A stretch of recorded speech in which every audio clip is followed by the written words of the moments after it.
Tulsa, Oklahoma, January 2022. The city was barely into the new year when a single missed shift set in motion one of the most disturbing murder investigations the Tulsa Police Department would see in years. What began as a concerned phone call from a workplace supervisor ended with a discovery inside a quiet residential home that would shock everyone who knew the victim and ultimately reveal a story of jealousy, manipulation, and calculated cruelty that detectives could barely have imagined. This is a case built from police records, interrogation footage, court documents, and the testimony of the people who knew Sarah McGuire best. It is a story about a generous woman who opened her home to someone in need and paid for that generosity with her life. On the evening of January 4th, 2022, police in Tulsa, Oklahoma, received a call from a worried supervisor at a local towing company. Her employee, 29-year-old Sarah McGuire, had not shown up for her shift. This was not like Sarah. She was reliable, she was consistent, she showed up. And so when her supervisor realized she wasn't there and wasn't answering calls, the alarm bells started ringing immediately. A welfare check was requested. When officers arrived at Sarah's home, they did what officers do in these situations. They looked through the windows, trying to make sense of what they were seeing. Through a gap in the blinds,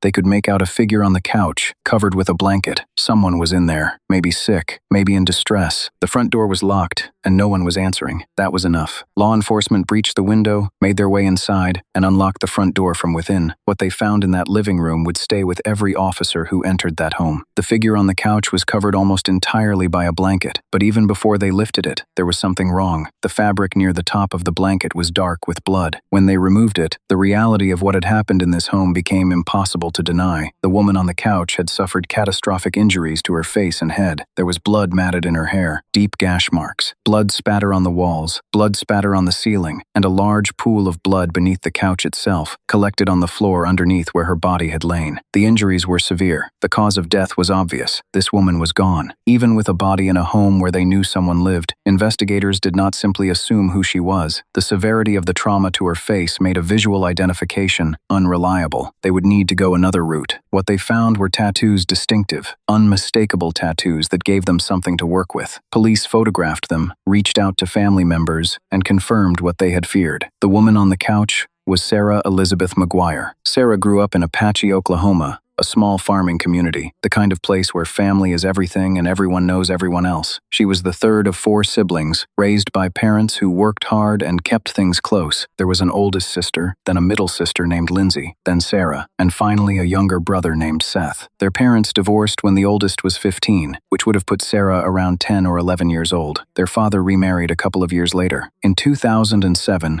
when Sarah was in high school, she made a decision that would shape the rest of her life. She had been living with her father and stepmother, but her mother Kim and sister Lindsay were already in Tulsa. Sarah decided she wanted to be with them. The family moved her up, and by all accounts it was the right call, a fresh start in a bigger city, surrounded by people she loved. After high school, Sarah took some time to find her footing. That's how it goes for a lot of people. But eventually she landed somewhere that suited her. She became the office manager at Speedy's Towing in the Tulsa-Catoosa area, and she didn't just do the job, she became the heart of the place, a central hub.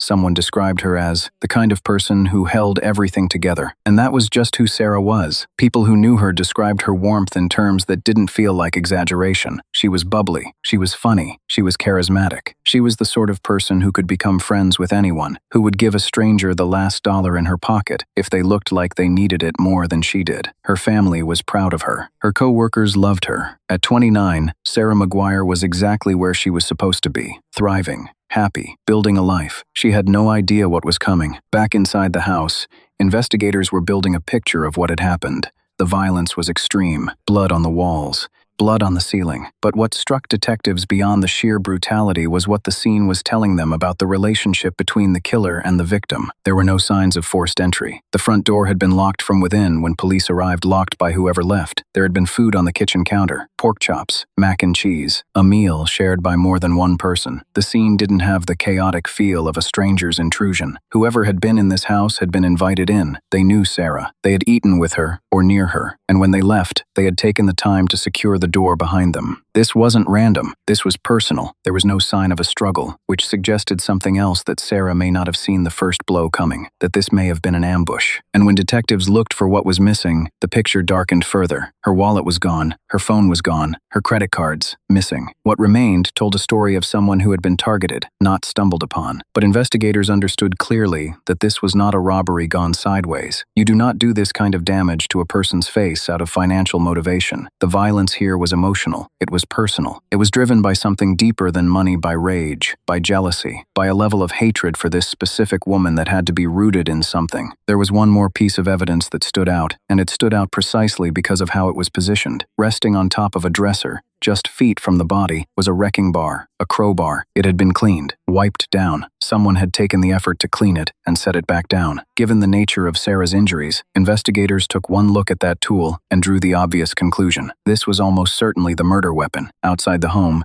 canvassing the neighborhood turned up nothing. No unusual cars, no disturbances. Nobody had seen or heard anything that would have tipped them off to the horror unfolding just a few houses away. But neighbors gave detectives one crucial piece of information. Sarah drove a 2012 white Dodge Charger, and it was nowhere to be found. A bolo went out immediately. That car, and whoever might be driving it, were now the focus of the investigation. While the search for the Charger was underway, detectives faced one of the hardest parts of any homicide investigation, delivering the news to a family that had no idea their world was about to collapse. Sarah's mother received the call. She was wailing in a way that her oldest daughter had never heard before, a sound that was impossible to prepare for, impossible to forget. Sarah was dead. Sarah, the one who would give strangers her last dollar, who made everyone feel welcome, who had finally found her footing in this world. She was gone. The family was in shock, and through that shock, they wanted to help. They wanted answers. They wanted justice. As detectives spoke with the family, they began gathering names, people in Sarah's life, people she had contact with, anyone who might have had a reason to be in that house. And pretty quickly, a name surfaced: Walter Spradlin, Sarah's ex-boyfriend of several years. A relationship that had, by the family's account, started out well enough, but deteriorated badly over time. Sarah and Walter had dated for roughly 6 years. In the beginning, the family said, it seemed like a solid relationship. But as time went on, drugs entered the picture, and the dynamic became increasingly toxic. Sarah's family had tried to tell her, you cannot fix everyone. You cannot fix him. You need to take care of yourself. Sarah, with her enormous, sometimes relentless capacity for care, didn't see it that way. She stayed longer than she should have. By the time of her murder, Sarah and Walter had been officially broken up for about a year and a half. Detectives went and found him. They told him what had happened to Sarah. His reaction, they observed, was one of genuine surprise, or at least it appeared that way. He told officers he hadn't been with Sarah. He had been home with his family. His mother confirmed it. Other family confirmed it. His alibi held. Walter Spradlin was ruled out. With the ex-boyfriend off the table, detectives turned their attention to another avenue: Sarah's missing credit cards. They reached out to her family and asked them to contact the bank, monitor the accounts, and flag any activity. What they found was better than they could have hoped. Sarah and her mother had a shared account, a practical arrangement for times when Sarah might need a little help. But someone was using that account now, and they weren't being subtle about it. A trail of transactions was emerging, stretching north and east from Tulsa through Oklahoma, into Missouri briefly, then down into Arkansas. Walmart ATM withdrawals, Cash App purchases, a digital breadcrumb trail leading law enforcement directly toward whoever had taken Sarah's life. The most recent charge came through just minutes before detectives were reviewing the activity: an online food order at a Whataburger in Fayetteville, Arkansas. Fayetteville was more than 100 miles from Tulsa. Tulsa detectives contacted the Fayetteville Police Department immediately. They told them what they had: a homicide, a stolen white Dodge Charger with Oklahoma plates, and 2 people on the run who had just ordered food at a specific location. Fayetteville dispatched officers to the area. A motorcycle officer arrived first, and there, still sitting in the parking lot of that Whataburger, was the Charger. More officers converged on the location. A plan was formed. Then they approached, and as they got close to the vehicle, they could see through the windows that there were 2 people inside, a man and a woman, both asleep. They were ordered out of the car. Both complied immediately. They followed every instruction.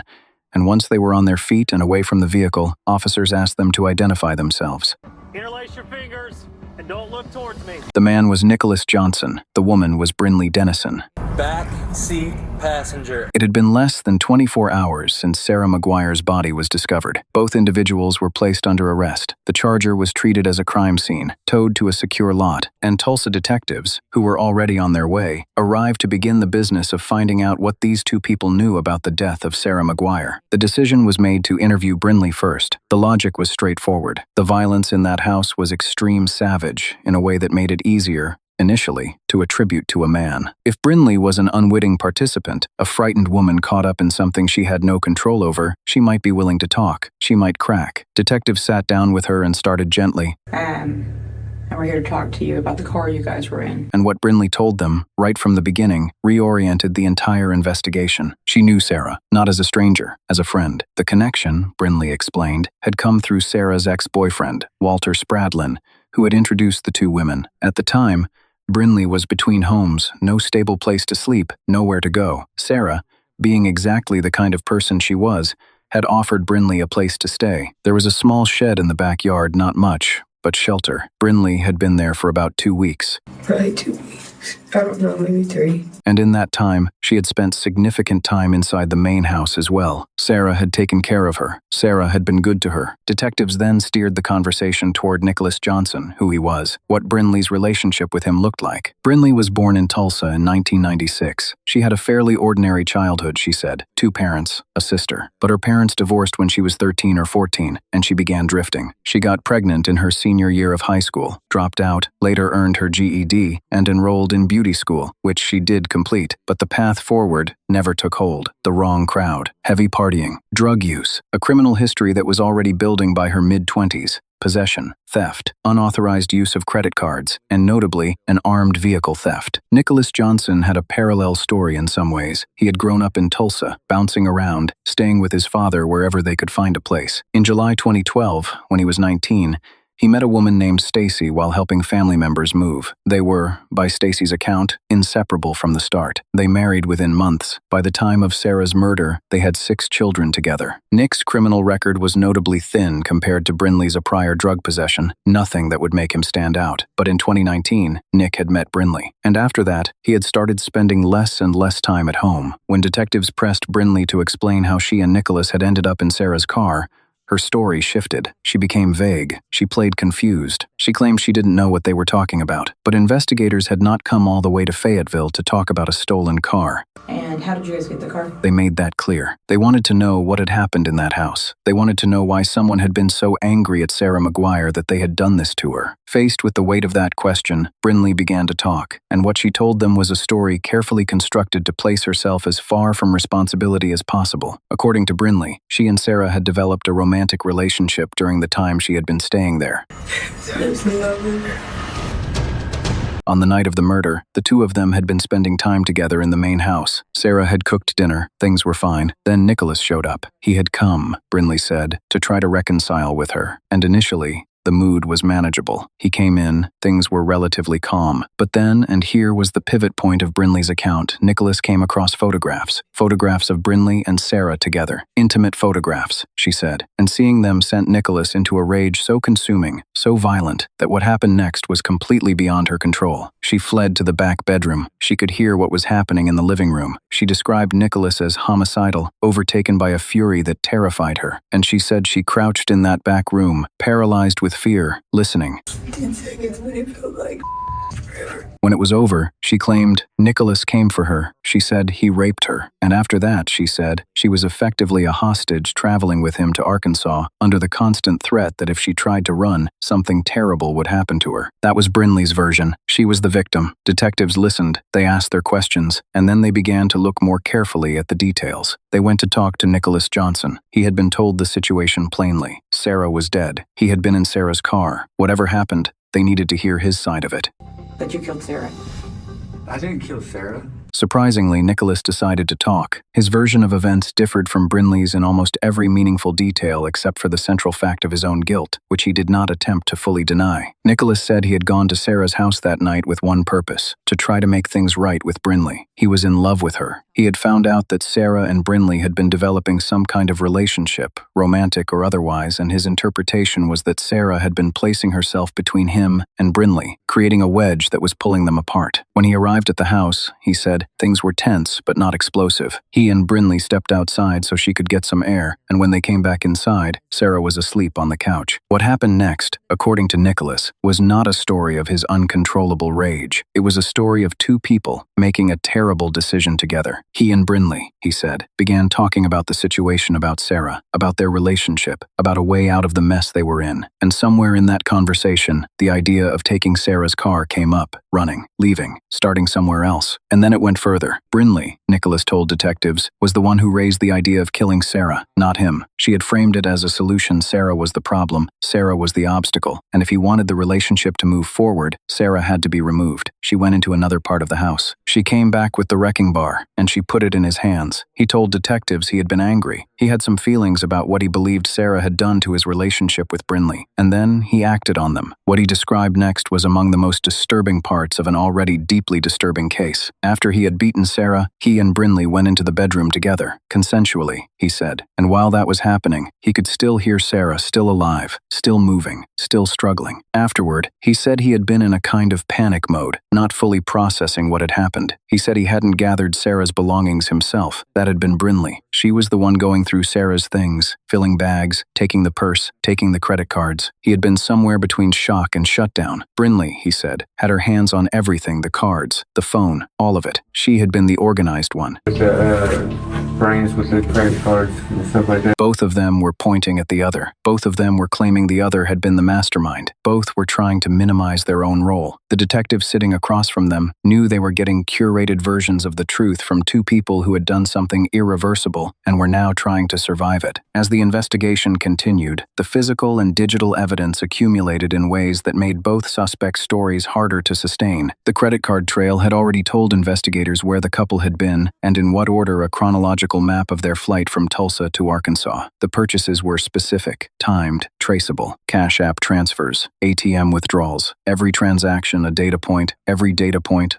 a nail in the case. The surveillance footage from the Walmart visit was significant not just for what it showed Nicholas going inside while Brinley waited, but for what it disproved. The kidnapping narrative, the claim that Brinley had been in constant fear and under constant control, crumbled the moment you watched her sit, undisturbed, in that parking lot for 20 minutes with every opportunity to walk away. She had not been a prisoner. She had been a partner. On January 6, 2022, both Brinley Dennison and Nicholas Johnson were charged with first-degree murder. They were extradited back to Tulsa to face the charges. For Sarah's family, the arrest brought some relief. They had been found quickly. The evidence was there. The trail had led right to them. But relief is a complicated thing to feel when someone you love has been taken from you in this way. The questions that had been flooding in since the moment Sarah's mother got that phone call were not going to stop. The biggest one was the one that had no real answer. Why? About why? Just why? Brinley's father, who learned the news, was stunned. Not the way she was raised, he said. Not at all. Sarah's family, meanwhile, was bracing for what came next, the legal process that would determine how much accountability these two people would actually face. Nicholas Johnson, confronted with the weight of the evidence against him and the full reality of his blind plea, ultimately made the decision not to fight it. Prosecutors had indicated they would be pursuing the death penalty, filing what is known as a bill of particulars, signaling to the court their intention to seek the ultimate sentence. In that context, Nicholas entered a plea of guilty to first-degree murder without any deal from the prosecution. He also pleaded guilty to possession of a stolen vehicle. No agreement, no negotiated outcome. He put himself at the mercy of the court entirely. In May, he entered those pleas. By July,